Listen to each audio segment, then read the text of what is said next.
super excited to be here with you all and with Michaela, and more importantly, with Paul Lewis, because Pitney Bowes has been a business partner for communication companies, companies that communicate for almost 100 years now. It was started in 1920, and they started out by building communication systems that help businesses communicate using the postal service.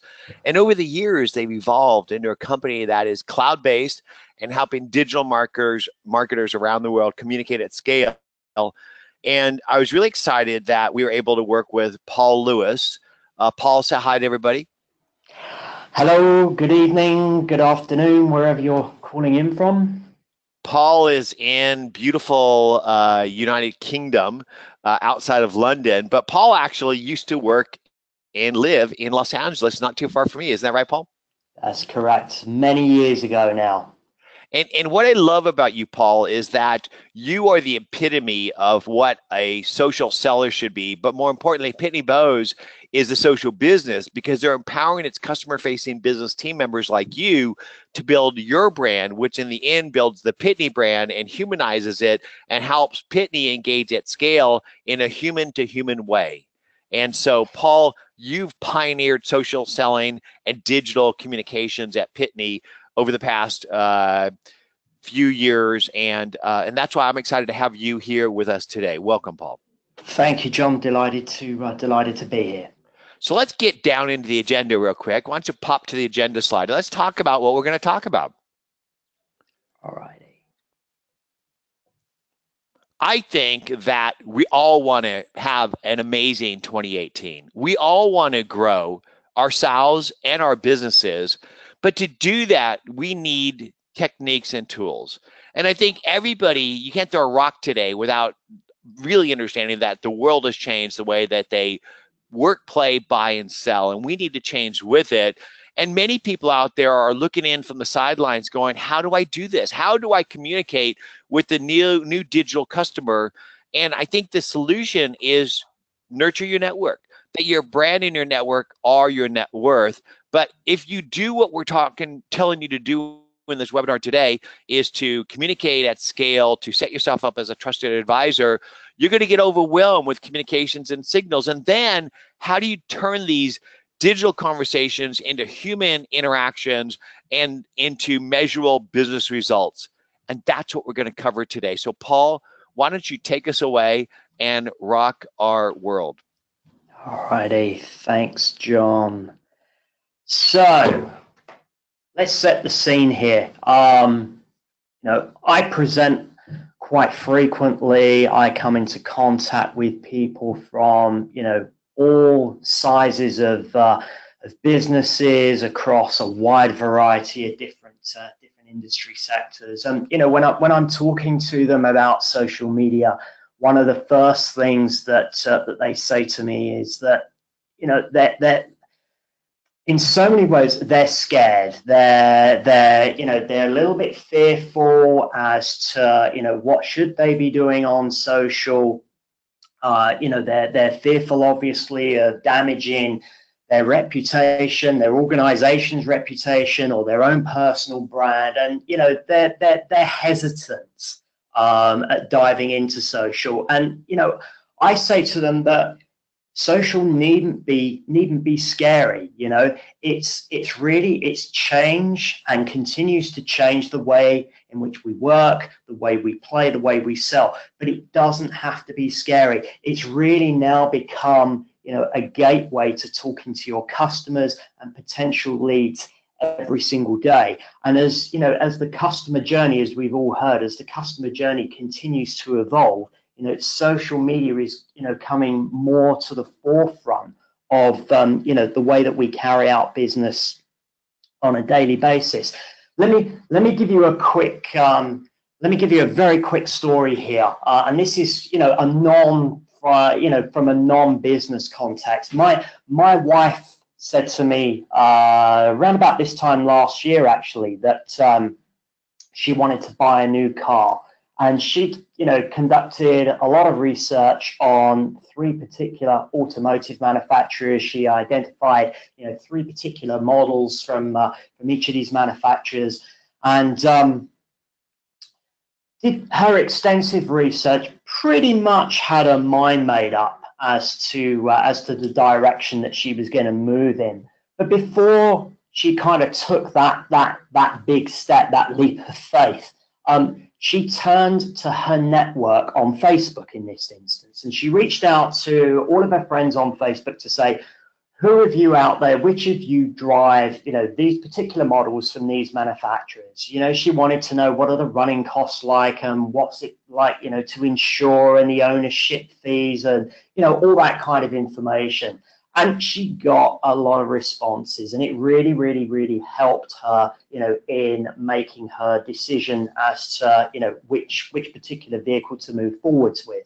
But she then took it one step further. She went back to the same individuals, and she asked those individuals, which dealership would you recommend I go visit? Now, if I tell you where I live within in North London, there's probably within about 15 to 20 minutes drive of my home, 3 Audi dealerships, but 3 individuals recommended that we take the time to drive out of London and hours north and visit a dealership that came highly recommended. And, again, that influenced, our decision as to where we should go and who we should talk with. And, what I try and allude to here is that, that kind of scenario, that mindset, that way of carrying out the research and asking your network, people need to be applying that, not just in their personal lives, but also in a business environment. The fact is that the way that we carry out customer engagement, the way that we carry out selling, it's nothing new. We've all heard from the likes of Zig Ziglar and Dale Carnegie and Napoleon Hill. They've all taught us innovative and new ways how to sell. Fundamentally, it all comes down to relationships. And, it really is not about what you know, but who you know. And your next opportunity, very, very, there's a very high probability that your next opportunity will come from your network. I know that we had the poll question just now. I was really interested to see, some of those answers, especially the one around the social networks that people frequent. But I just wanted to set the scene here with regards to the social landscape. There's 3 billion active social media users out there today.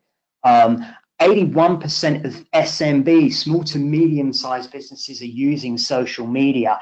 And from the research that I carried out, I was absolutely flabbergasted, to be honest with you. Between Q2 and Q3 last year, 121 million social media users came on board with different networks. It equates to something like every 15 seconds somebody new is joining either LinkedIn or Facebook or Twitter. I mean, the numbers are absolutely staggering. And I kind of went one step further. I was really interested in this, and I looked into this and found out that on Facebook, the average number of friends that an individual has is 155. It's on Twitter, 707 followers is the average number per user, and 400 connections on LinkedIn. And again, I come back to let's take LinkedIn here as as an example. Let's say that you're in a small, medium-sized business. Let's say there's 10 employees. So if each of you have got 400 connections, straight away that's a first-degree network of 4,000 people that you can tap into. Who knows where that's going to lead? It's got so much influence. It's got so much power. And, what I'm getting at here is the fact, and John, I'm sure you'll agree with this, social media, it just can't be ignored. Well, I really agree with you there, Paul. It's serendipity, right? Because if you think about the way that it used to work in a small town, I think social media is bringing the whole world into a small village where your reputation is earned by the promises you make and the experiences that you deliver. And if you do that effectively, you could set yourself as a trusted advisor at scale. And then not only will people pick up the phone and call you, but they're going to drag their friends with them. And that is the power of social, is building that brand, which turns into a network, which turns into opportunities, which I hope is your focus on serving others, because I think that service is the new sales. What do you think? Amen. Completely agree with that. 100%. 100%. So if I move on, I'll pose a question here, kind of to the attendees today. How well do you know your customers? Because you've probably heard this before, but they should be more than just a name and an account number.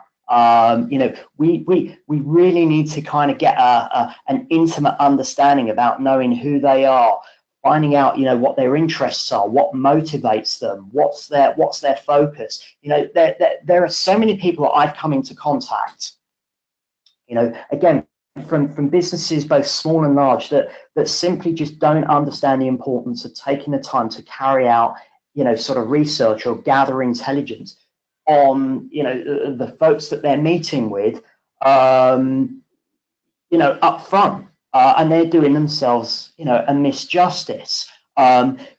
Small to medium-sized businesses really do need to understand and communicate with their customers better in both a physical and digital manner in order to grow their overall business. Paul, I think you're saying two things here, and I want to elaborate with you on this. You're saying you need to know your customers. I think you're also saying you need to know your prospects, right? You need to do your homework before you meet with somebody. You need to know who they are and what their business is about, so you're prepared to connect, earn trust, and serve them. But I think you're also saying you need to know your customers, i.e. the people you sold to.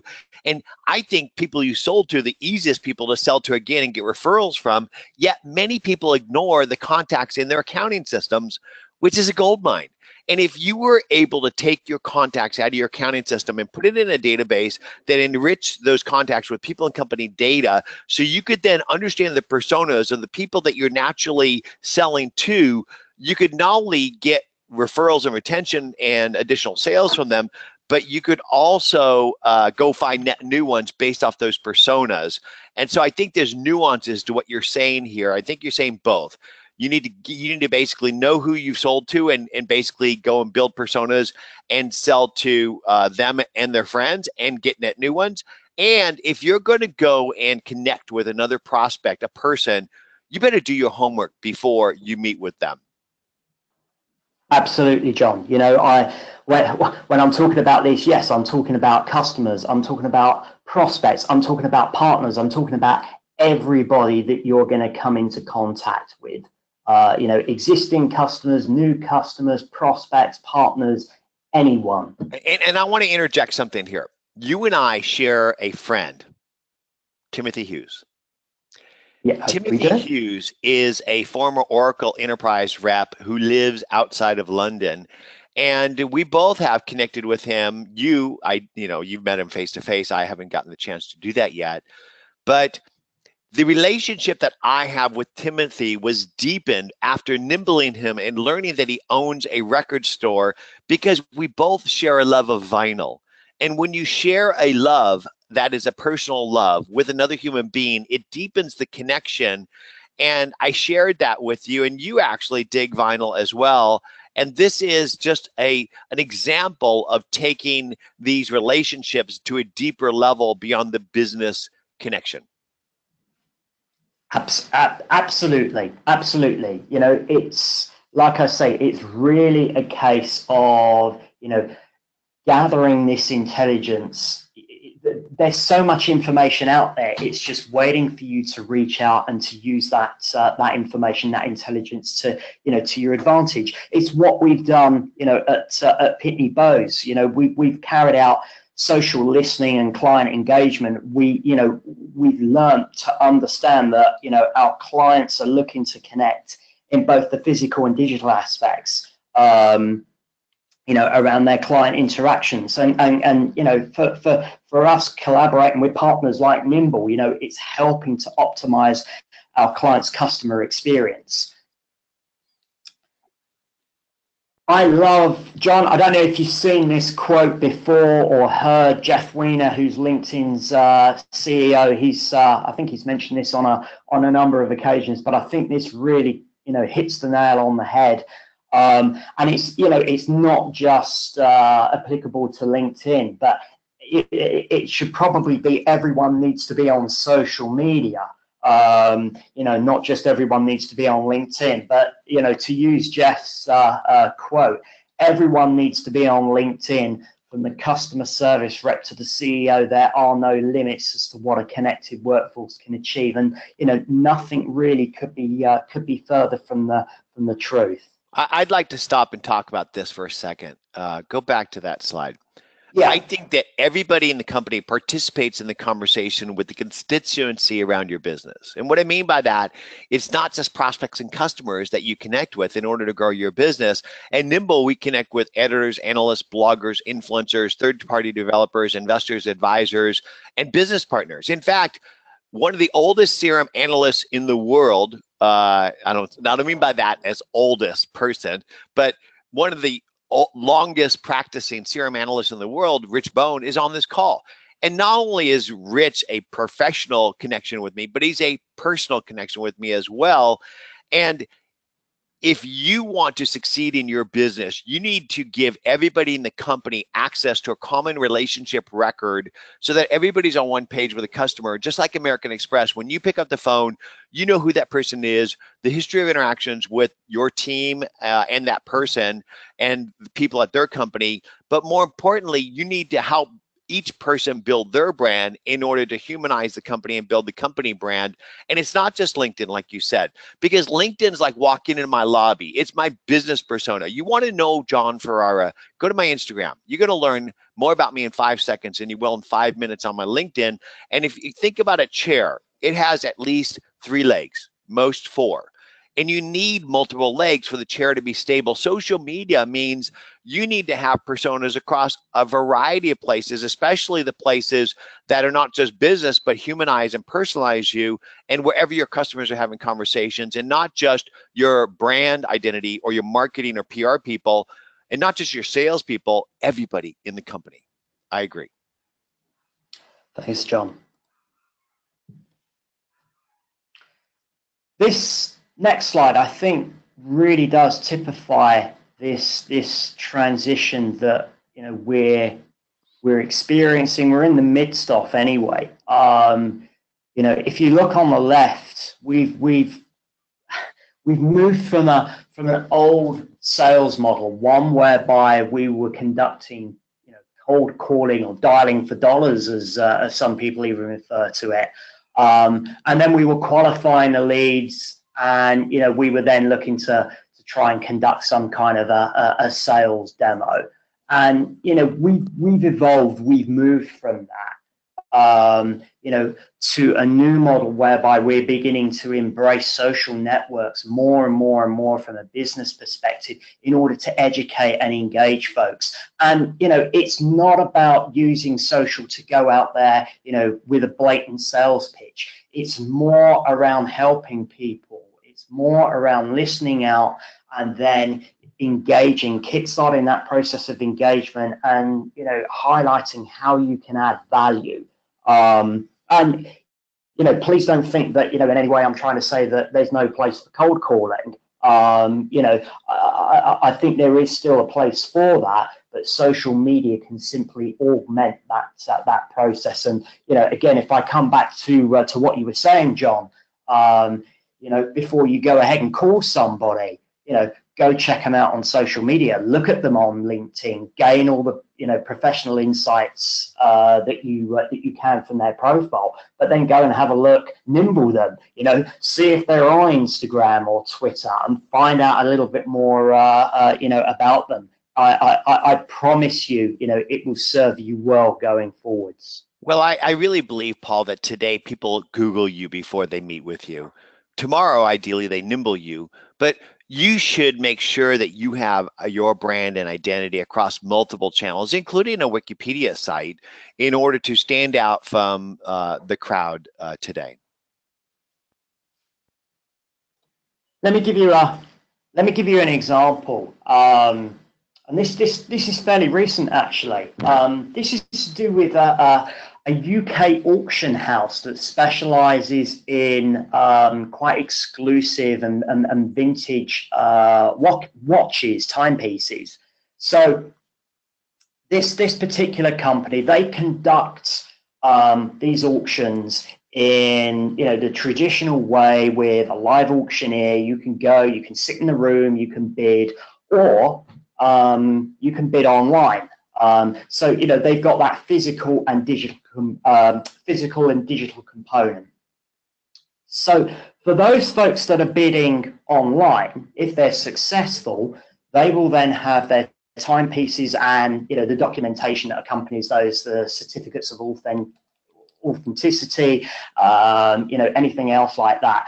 It's all shipped to them. So, if you're in the UK, it's shipped by the Royal Mail Special Delivery Service. If you're, overseas, then it's shipped to you via Royal Mail International Sign-For Service.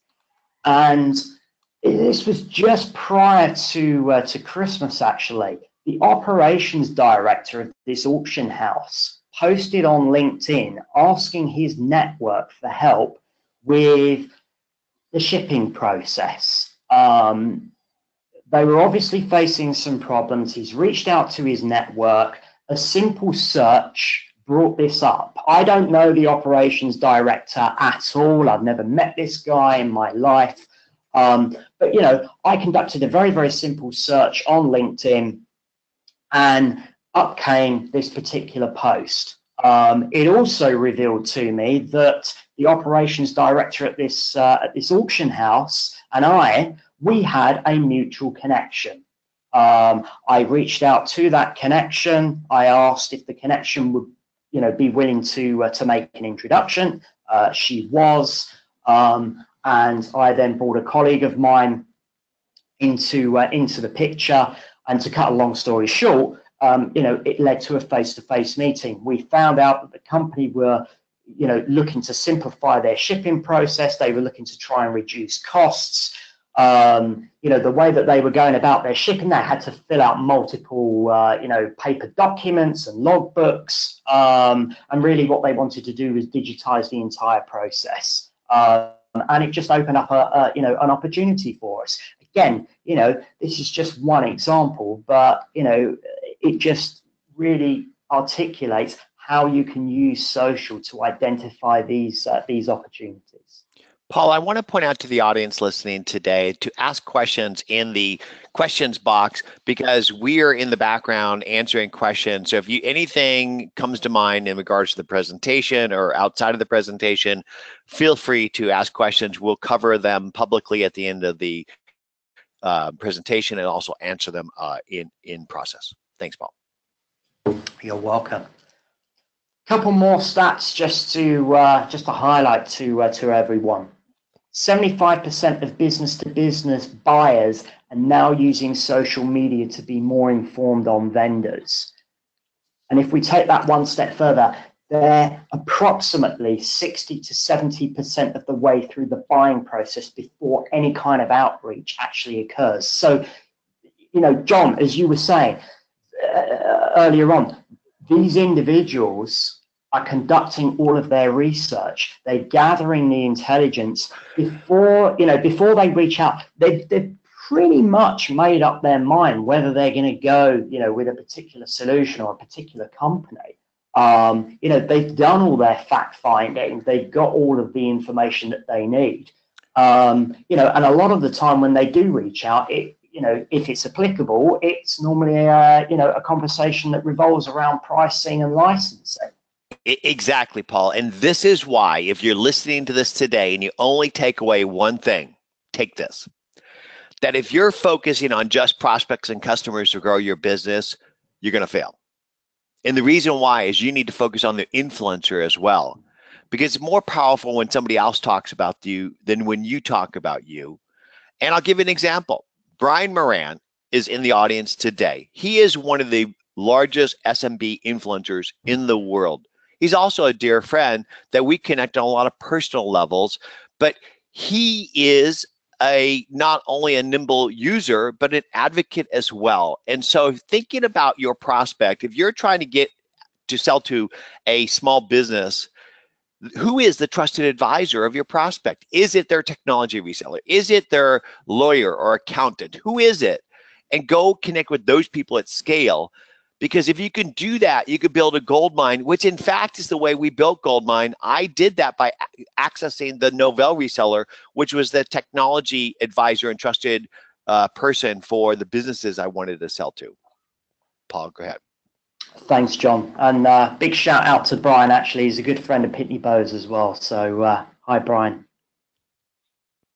Let me give one other example here. Colleague of mine, this is last year as well. Colleague of mine, she's based in Canada. She picked up an industry trade publication and read about a big print and mail company in Canada that were going through a big sort of transition, big expansion plans. Company made up of this, a group of companies that were kind of all coming together under one roof. And my colleague reached out. She said to me, Paul, I think there could be an opportunity here for Pitney Bowes. I'd love to be able to get in front of the CEO. Can you help me? I said, look, let me see what I can do. I started to research the organization. I started to research the chief exec. I'm looking at his LinkedIn profile. I'm gaining all of these professional, insights around his professional life. I can see, though, that he's active as well on other social networks. And as I start to dig deeper, not only do I find this guy is an extremely successful professional, businessman, but outside of his professional working life, he is a huge skateboarding fan. Okay. And I thought to myself, okay, call it, perfect timing. This really has come at the optimal moment. Pitney Bowes at the time were doing the final prep work actually for a big proprietary event that we were hosting down in Florida. The keynote speaker just happened to be the professional skateboarder Tony Hawk. And so I constructed a message which we then sent to this CEO that spoke about his, the latest news around his group of companies, but at the same time highlighted that, we were hosting this event, that Tony Hawk was going to be there, and that we'd love to extend him an invite to attend. And he came along, and that just really kind of set the whole process in motion. We've got a great relationship with this guy. We haven't done any business with them yet. Who knows? We could do some business with him this year. It may not be next year, but we've gathered the intelligence. We've, established that relationship, and we've set the whole process in motion. I want to just kind of conclude my little sort of presentation with the fact that you've also got to be aware, and this stat actually comes from a report by PwC, that by 2020, 50% of the workforce will be composed of millennials. So these are the individuals, Generation Y, born, sort of between 1981, 1999. You can see the stats here on screen. Their preferred channel of interaction, it's internet, it's web chat, and it's social media. They have a completely different mindset when it comes to communication and engagement. These are the individuals that pretty much have a mobile phone glued to their hand. And, you've got to change your mindset, because these are the folks that you're going to be dealing with, on a daily basis, if in fact you're not dealing with them and, engaging with them already. So, I just want to say before I pass it over to John here, that visibility creates opportunity, and if you're not actively nurturing your brand and interacting with your network, you really are missing out on opportunities. As I mentioned early on, you never know where that next opportunity will be. It will most likely come from your network. And just remember as well, you might close a sale, but that's just the start of things to come. You don't just close a sale, you actually open a relationship and build for the future. Love that, Paul. Love that. Because ultimately, the sale doesn't stop at closing, it starts. And if you do it right, they become a friend, an advocate, and a salesperson for you. So why don't you go ahead and pass me over the screen, and I will take it from here. Fantastic job. Thank you, John. Okay. So what I want to do is I want to talk a little bit about the way that that you need to work to be successful in 2018. Because I really believe that if I could teach the individual people listening to this broadcast what's in it for them, they will figure out how to apply this to their company. And somebody had a question in the question box about, I want to create an employee advocacy program where they are building their brand to help build the company brand. How do I do it? Well, you teach the team members that you have at your company what is in it for them to build their brand and grow their network and get out in the middle of the social river and start having conversations. It's going to help them grow because you will be hired in the future based off your brand and your network. Your network is your net worth. And what Paul said when we started, that relationships are critical to your success, is true. So ultimately, you should Google yourself right now. Google yourself. If you don't come up on that first page with at least a few hits, you need to dig in and do it better. And so ultimately, your customers, your prospects, your competitors are going to Google you. And what does that mean? Why do you need to build a brand? Because you need to stand out in the cycle of your constituencies, conversations, and that community. And I say constituency because, again, it's not just about prospects and customers. This is a slide of a sales funnel. This sales funnel was designed in 1800 something in France. It is old. It's archaic. They teach this process at 500 startups, a startup entrepreneurial, whatever you call those startup things. But ultimately, this has changed. The way you get eyeballs, the way you engage with them, the way you get referrals and retention isn't a funnel. It's more of a pretzel. And this is more like the way that customers make buying decisions. If you want to learn more about this, Google McKinsey Customer Journey. There's a 26-page PDF that goes deep into it. But I just want to share how I bought a TV recently. My TV died, and I needed to buy a new one. That was the trigger. And I wasn't going to buy a Sony because I just had 2 Sony products die within the past 12 months. So I built my initial consideration set, not by going to the store, but by going online and asking friends. And after gathering my set of what I considered is my buying set, then I went to the store to look at them because the TV, you got to look at them. And at the store, there was a trusted advisor, a sales rep, who actually knew about the products and showed me different products and the pros and cons. And I looked at all of them, and guess what I bought? Paul, guess what I bought? Go on, tell me. I bought the Sony. Even though I set out not to buy it, and I bought it because it was the best product. But after that I bought it, I had a post-purchase experience where I was continuing to evaluate products. Paul, do you do that? After you buy something, do you continue to evaluate the product set that you just selected? All the time, much to my wife's annoyance. Yes, because you want to make sure you made the right decision. And only after that do you fall into the loyalty loop where not only will you prospectively buy another one. I bought 2 Sony TVs beyond that first one, so I have 3 of those in my house. But I tell people about it. I have probably been in front of 50,000 people telling the story about buying the Sony TV. And this is what you want as a business, as a person. You want to build influence. Influence with the influencers of your prospects and customers, because out of sight is out of mind, and out of mind is out of money, honey.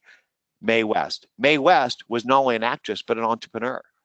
So ultimately, how do you build influence? You don't build influence by telling people how great you are or how great your products are. Nobody cares. Stop talking about your products and services. Start talking about how you can help other people become better, smarter, faster, because people are interested in themselves. And so this is the formula. I call it the 5 E's of social business. Educate, enchant, engage, embrace, and empower your customers. You educate by giving away your knowledge. Everybody listening to this today has knowledge because they know more about their products and services than the people that they sell to. And every morning, you're probably getting up and having coffee and reading more about your industry and your products and your services. Imagine if you gave that knowledge away.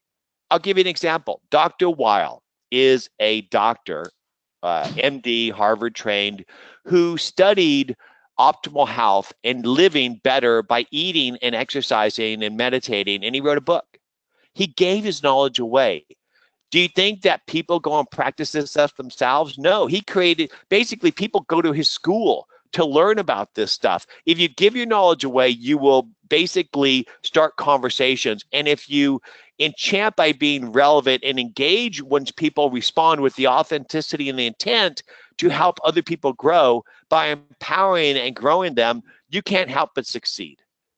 But the problem is, if you do what I'm talking about, you're going to generate so many conversations and connections, you'll get overwhelmed.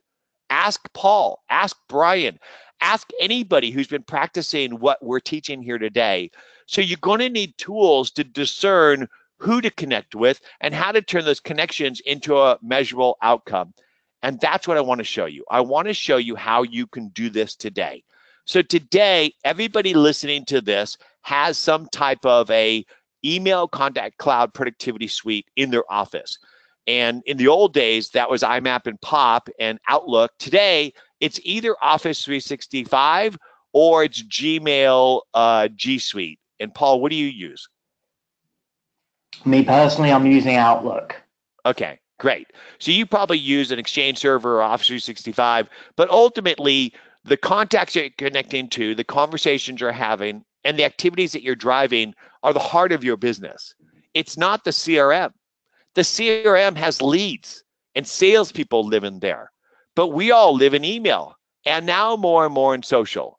And so for you to be successful as a person or as a business, what you need to do is you need to basically go build your brand on the networks where your customers are having conversations, and to drip content on a daily basis to inspire and educate other people about how they might become better, smarter, faster in and around the areas of promise of your products and services. And so what I do to build my brand and what we did to build the Nimble brand is we identified the influencer of our core prospect in and around the areas of promise of our product, and we began to share their content, like Matt Hines. Matt Hines is a marketing guru, and he is friends with people like Barbara Giamanco, who wrote a book on social selling before it was a term. And all of these are friends of Nimble that we connect with on a daily basis. And those connections started by simply sharing those thought leaders' content and hashtagging it appropriately with the right category. What that does is it generates engagement. So that engagement is like dropping fishing lures into the business river outside your business and then reeling in the conversations that make sense. Imagine the small business person that's sitting in their business waiting for people to walk in the door. I cry every time I walk by a business and see that happening. And they're usually on the computer, not paying attention. What they need to do is drip content on a daily basis and then engage intelligently. And here's an example. So there was somebody talking about CRM saying, and this person happens to be a former Gartner analyst on CRM. Now they work at Salesforce. And she was saying that CRM isn't about command and control. It's about relationships and engagement. And somebody said, nah, it's not. It is about command and control. And when are sales managers going to loosen their grip? And isn't this what John Ferrara has been teaching and what he's been building with Nimble? So I wanted to know who this person is. In fact, Nimble told me, because it auto-magically gathers every signal that people talk about you and connect with you and links it to their record and surfaces those key people in the Today page. And that caused me to go look at this person, and I nimbled them. And Nimble not only told me that he was the head of CRM and data at Disney, but also gave me his email and his phone number. So I commented on the Twitter stream. I sent him an email to connect. That Twitter conversation and email shifted to a LinkedIn conversation where I then learned more about him. The fact that our daughters go to the same school and he lives in my city, which shifted to a breakfast that I invited into. You need to turn digital connections into human face-to-face conversations. That's where the magic happens. And I prepared before the meeting, but I asked him a couple questions and I just shut up. And I listened to him for 30 minutes. If you listen to somebody and let them talk, they're going to tell you everything you need to know to connect and how to serve them, and they're going to love you, because we all want to be heard and seen. And so that conversation turned into a relationship where he not only is now a Nimble advocate, and I'm going to show you the signals because Nimble tracks them, where he's talking about Nimble on a daily basis, but now we're doing business with Disney. And this is what you need to be doing as a business, is turning these online connections into digital conversations. And this is why I built Nimble. We built Nimble. Yes. John, sorry, I was just going to add to that. Again, this is something that I preach all the time. Start your conversation online. So, it's digital, but then look to take it offline, turn it into a physical conversation, meet face to face. Nothing beats the face to face interaction. Nothing. Because humans connect on their eyeballs. And I got started in this business when I was 29 years old. There was no Outlook, there was no Salesforce, there was no tool that integrated email, contact, and calendar, and I couldn't find something, so I built it. I built something called Goldmine. It turned out millions of people had the same problem, and I got back in the business to build Nimble because I started to use social media, and I saw the immense power of social conversations, and I wanted to link these social conversations to contacts. And I saw that contact management's broken because contacts aren't connected to email, calendar, or social. So you don't have contacts, and then you don't have insights. Who is this person and what is their business about? So I built a tool that unifies email, contact, and calendar, maps their background, brings down the data, and gives you a digital dossier that tells you who somebody is, where they're from, where they work, what they're influential in, and records every conversation. Recently, however, we now have integrated into every business app that you can imagine, over 100 SaaS business apps. So if you have an existing QuickBooks contact or MailChimp contact, Nimble unifies that into our platform and then lets you use Nimble back inside the platform. So it doesn't matter if you're inside of Office 365. It doesn't matter if you're inside of your Gmail G Suite. It doesn't matter if you're inside your existing CRM. Nimble unifies all those contacts, brings them all together, then lets you use them inside the platform or literally anywhere you're working, so that you can prospect smarter everywhere. And I'm going to tell you how you can basically connect with people at scale. If I want to connect with Joffrey Colin, who happens to be a communication disruptor at Microsoft, all I do is I hover on that URL. Nimble automatically builds a record for this person, giving me their details. But in addition to that, I can get his contact info because Nimble gives you everything you need to connect, including their email and direct phone number. And now I can connect with this person on the channel that makes sense, but I'm not going to cold call him. I'm going to walk in his digital footprint, find ways to add value to his conversation, and he's going to call me. And that is the future of business and social selling. And I want to talk about Pitney Bowes to bring us home. So I started with Pitney back in the Goldmine days, and when I saw how they evolved from a on-prem mailing solution to a cloud-based platform that makes it super easy to ship anything to anyone, I really got excited, because if I need to send a package, if I need to send an envelope, it's just really easy to do it affordably and intelligently with the Pitney platform. And that's why I started the relationship with Pitney, because I believe that Nimble can add tons of value to that process. And here's an example. Here I am in their Send Pro address book, and it's not just an email or an address, it's a person. It's a person with a history. And not only with a history, but I have the ability to communicate and to follow up with this person everywhere I'm working. And this is what you need to be successful in 2018 is you need to build your network, build your brand, nurture that network to turn connections into conversations and relationships into measurable, mutually beneficial business outcomes. So let's get to some Q&A. Paul, have you been going through the Q&A section? Do you have any questions that are outstanding that you see? There's a few questions here. I noticed one actually that I've lost the individual now, but somebody did pose the question as to about rolling out an employee advocacy platform. Yes, you know, we covered that in my beginning of a conversation where I said, teach the employees what's in it for them, right? So your employees are going to do what's best for them, and what's best for them is to build their brand and their network and get out in their river and establish that. But if they do that, it's going to help build the company brand. There's a question I see where somebody's asking, can you connect Nimble to Apple Contacts? Nimble comes built in with bidirectional synchronization to over 100 different cloud platforms, including Apple Contacts. All you need to do is go and enable this sync. For the first 2 weeks, you could do unlimited synchronization, which means you could unify all contacts across all platforms in your company. But after that, we give you a $2,000 for free, which is actually a $60 value on that platform. So another question here I see was somebody said they stopped using Nimble because it doesn't synchronize LinkedIn messages. Well, Chris, the reason why it doesn't is LinkedIn wants you to buy Sales Navigator, and we don't have that API anymore. But the cool thing is that if you are in LinkedIn having a conversation with a customer, you can bring Nimble with you in those conversations. So it's the next best thing.